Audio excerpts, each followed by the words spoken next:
20 areas you're probably forgetting to clean, and it could make your home look and feel dirtier than it is. Spring cleaning's upon us, and that is the perfect time to tackle the items on this list because they're the things that really only need to be done once, maybe twice a year, but they're good to do for a reset, and it's just really gonna help make your home feel cleaner, and you'll feel good that you can check that box that you did it, and then you can forget it for a little while. Now, everything I show will be linked in the description below, and I'll pin them to the comments, and I'm curious how many on this list you are guilty of missing. Don't worry, you're not alone. I still miss things on this list, mostly because a lot of these items are easy to overlook, or they're just not fun to do. Let's check them out. Okay, number one on this list might confuse you because you're gonna say, Jill, don't we do that one more than once a year? And that is baseboards.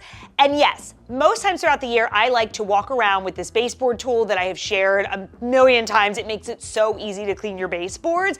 And I do like to do that anytime I'm deep cleaning a room, so several times throughout the year. But every now and then, like once, maybe twice a year, I do recommend doing the old-fashioned down on our hands and knees, wiping them by hand, just for a good, thorough, deep clean to sort of give them that reset. Because while I love the tool, it doesn't get obviously as good as we can get by hand. So it's good to do that every now and then you've reset them, you're good, and you can use the tool the rest of the year. Number two is our drains. Now, this might not be entirely necessary, only if you're like, I really want to make sure all the drains are clean in my home, or if you feel like some are just starting to maybe get little clogged, you notice the water's not going through as quickly, it could be a good practice to give them a good clean before the clog becomes worse. So I love the drain cleaning foam. You just stick it over there, push down, it's gonna push through any clogs and clean the drain in the process.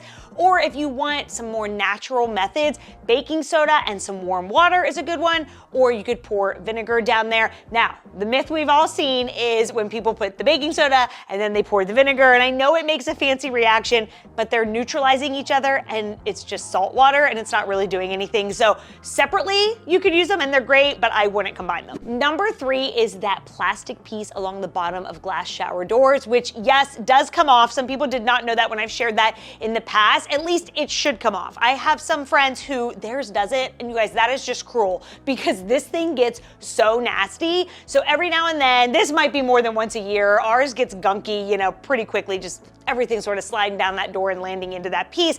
This is a really easy one though. You just clean it with your favorite, you know, shower cleaner or your bathroom cleaner. You might need a toothbrush or some little scrubber to get into the grooves, but this one makes a big difference because your shower can be spotless and beautiful, and if that piece is gunky and nasty, it's not gonna look as clean as it is. So good practice to keep that clean every now and then. Number four is under the toilet rim. Now I'm sure most of us, when we clean the toilet, we take the brush and we go under there quickly. But if you've ever gotten really down low and crouched under and looked, I'm willing to bet if you haven't really deep cleaned that area, you probably have that like brown buildup. It's from hard water and all that, but it looks nasty. So it is good just to get rid of that every now and then. Now, my method of cleaning this grosses people out and they don't like it, but I'm telling you, it is the best. So it's these scrubber gloves intended for like washing dishes. Designate a pair for the bathroom, and every now and then I just put toilet bowl cleaner on that and then wipe underneath. It gets it clean. You could also maybe use a old toothbrush or something if you need, but it works really well, and then you're good to go for a while. It'll take a while for that to get gross again, but sometimes the toilet brush alone doesn't cut it, and so for that, I like the scrubber gloves. Number five is the lint trap. Now, we all know to clean out the lint trap whenever we do our laundry, but what I'm talking about is like when you remove that lint trap down in there, a lot of times there's still a lot of lint that maybe we can't reach by hand. So I love an attachment that goes on the end of your vacuum that can just suction a lot of that up. And if you really want to go the extra mile, you can scoot the dryer out, get behind there, and then detach the hose from there, and then attach this like scrubber. It goes onto the end of a drill and it will go out through like the tubing that goes out of your house. And this thing extends like pretty far depending on how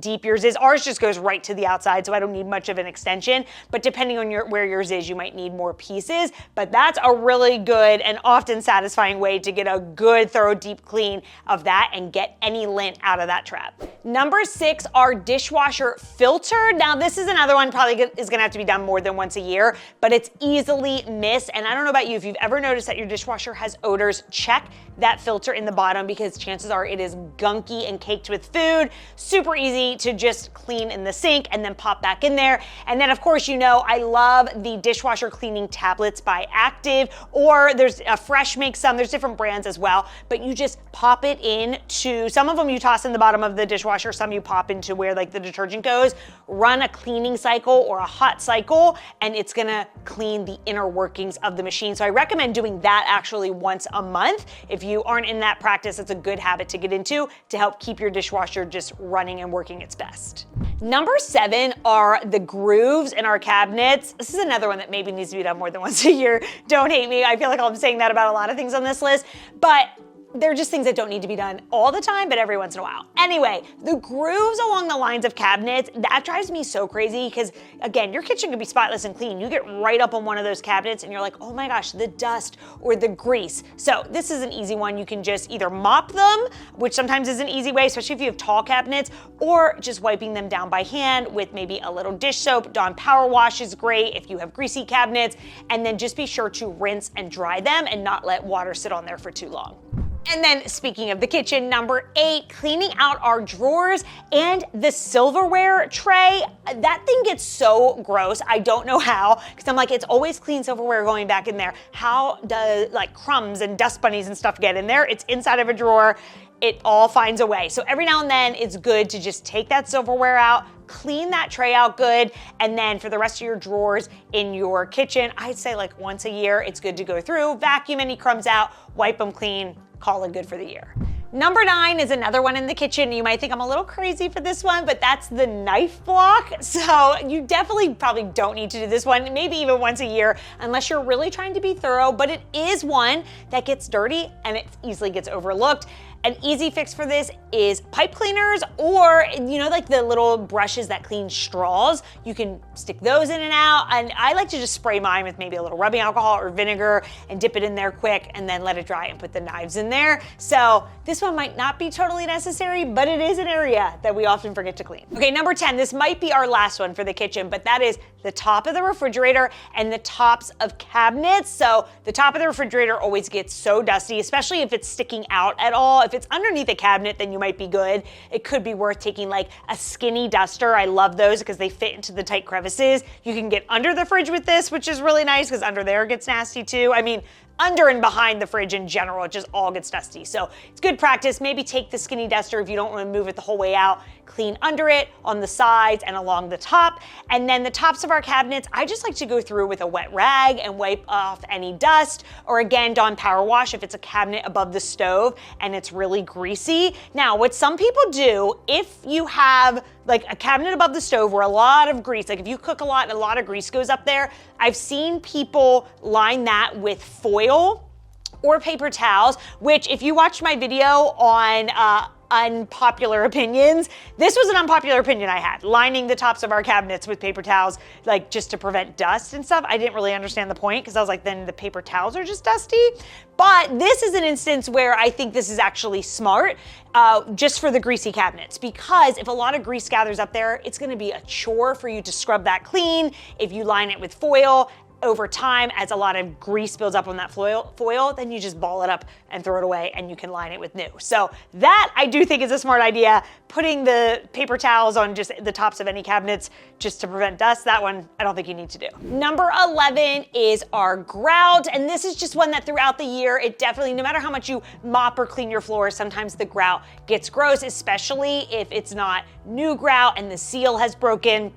It gets dirty very easily. So for this, I love a steamer, especially if you're doing a large area, works so well. And then just go through with like a mop, dry mop to like mop up any of the water that's there. If it's just a small section, you could do it by hand with some baking soda and peroxide and like a toothbrush and then wipe it clean. And if you do clean your grout, don't forget the final step, which is to apply a sealant. And then that is gonna help keep it cleaner longer. Number 12, the tops of ceiling fans. Obviously this one can be such a pain. I do like to do this every now and then, not just once a year, but again, anytime I'm deep cleaning the room that the ceiling ceiling fan is in, but we're gonna work smarter, not harder here, especially if you're short like me, and if you don't wanna have to climb up on top of furniture to get to it. I love one of these ceiling fan cleaning tools. They just slide right over the blade, they clean the top and the bottom at the same time, the dust gets trapped inside, then you can just shake it out outside or rinse it clean, but it's a super easy and quick way to clean your ceiling fans. And then you can even take that ceiling fan duster and go to number 13, which is the trim around our doors and our windows. So a lot of times what I'll do is clean the ceiling fan, and then I walk around either with this tool or the baseboard tool and just go up over the trim and all of that to give that a good clean. Now that's sort of what I do throughout the year, but again, like especially the tops of doors and windows, it's good to just take a wet rag and like run it across, because you know there's like an inch of dust there. So it's good to just get that off, reset it, call it good, and then the rest of the year you can go over it with either the ceiling fan tool or the baseboard tool. Number 14, wall marks. It's just a good practice, maybe once a year to really go through your whole home and give a good close-up look. Are there any scuffs, any marks, any like crayon marks or pen or whatever that need to be removed? And my go-to for this is the Zep foaming wall cleaner. It is the best. I have used this on glossy paint, flat or matte paint, and it has worked perfectly for me on all of them. Always test a small area before doing a large or obvious space, just to make sure it doesn't mess with your finish or your paint, but it is a dream. It has removed even Sharpie from my walls, so it's my first go-to, and if that doesn't work, then I explore something else or touch up the paint, but 9 times out of 10, I think it's gonna work. Number 15, the garbage disposal. Now, this is another one that I'm like, drop a tablet in there and let it do the work for you. I like to do that about once a month just to stay on top of it, but if you don't feel like doing that or you forget, just having some on hand and cleaning it when it seems like it needs it. If odors start to creep up, then that's perfect. But we do want to clean it every now and then just to keep it from becoming a stinky garbage disposal. Now, if you don't want to use the tablets, a natural method that I like is putting ice down there along with some baking soda and a drizzle of dish soap, maybe a little splash of water, turn it on, it's gonna run, grind up that ice, and clean the whole thing in the process. So that's a super easy way. Now again, you probably have seen people do the baking soda and then the vinegar. It's canceling each other out. It's really not doing anything. So I find the ice, baking soda, dish soap combo to work better. Number 16, the globes around lights, or really just light fixtures in general, or if you have chandeliers or intricate ones or decorative just light fixtures, it's a good time to go through and just give them a good, thorough, deep clean. Now, I love dusting gloves for this because it really allows you to just sort of get in there into all the nooks and crannies. Dusting gloves, by the way, great for dusting fake plants as well. So that's a good method, or just a wet rag, but good thing to do maybe like once a year, start them fresh. Now, if you have like the dome style lights on your ceiling, I'm sure you could look up and probably see some dead bugs in there. So it's a good time to toss those as well, but then it should be good to go for a while. Number 17 are blinds. This is another one, might have to be done more than once a year. Now, you can make this so simple. I love like a Swiffer duster or a vacuum even, and you can just pull the blinds one way, go over it, flip them the other way, and go over it again, and you could call it good. Now, that's what I like to do like a couple times throughout the year, but if you really want to give them a good, thorough, deep clean, then I would again go in either with dusting gloves, because then you can really just wipe them by hand, or a wet rag. So it's a good practice to maybe do that at like spring cleaning, and then the rest of the year go over them with the duster or the vacuum. Number 18, the washing machine. So much like we talked about the dishwasher and how that kind of needs cleaned out, so does the washing machine every now and then. Again, I love the tablets for this because they are designed to clean the inner workings of the machine, and it's so easy. You just toss one in, run the clean cycle or on the hottest setting, and let it do the job for you. Now, if you have a top load washer and it has an agitator in the middle, make sure you're popping that cap off and checking to see if the inside of that agitator needs clean. And for any type of washer, you can remove the dispensers where the detergent and stuff goes. Mold and bacteria love to linger in there, so take those out, give those a good wash as well. And if you have a front load washer, be sure to sort of clean out among that rubber seal, and then your drain tends to be like in the front of it. Make sure you're like opening that, draining that out, giving that a good clean too. Number 19 are window tracks. This is a great spring cleaning one because depending on where you live, it might not be until spring that you're even noticing they're dirty when you're opening windows up.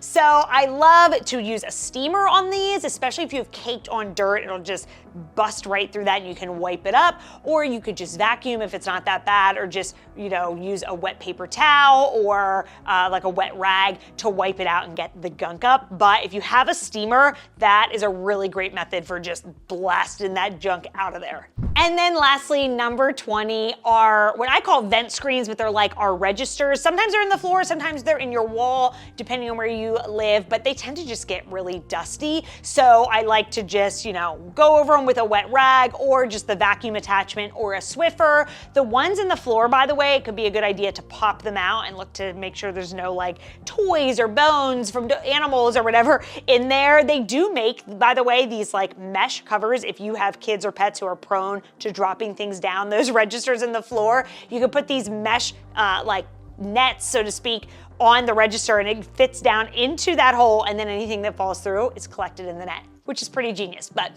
anyway, good to clean these every now and then too. And then a little bit of a bonus one that I forgot to mention, the toe kick areas under cabinets. So whether that's in your kitchen or your bathroom or wherever, under like the toe kick, it gets really gross. And like if you have almost like a baseboard running there, if you get down low, check that out because it's probably pretty nasty. So again, wiping that down by hand is good. And then throughout the year, they make these like triangular mops where the one corner folds and it's designed to basically fit that angle to clean that, but then you can also use that for regular baseboards and trim around like your cabinets or even crown molding. So that's a good little handy tool too. And you could use that also for, like I said, baseboards, walls, and so on. All right, and that does it. Just 20 areas that you might be overlooking. Again, let me know in the comments if you are guilty of any of these. And if you want some help or like a guideline to go through your home and make sure you're tackling these areas and more for spring cleaning, I do have a spring cleaning checklist. I will drop that in the description as well, and I will see you in my next video.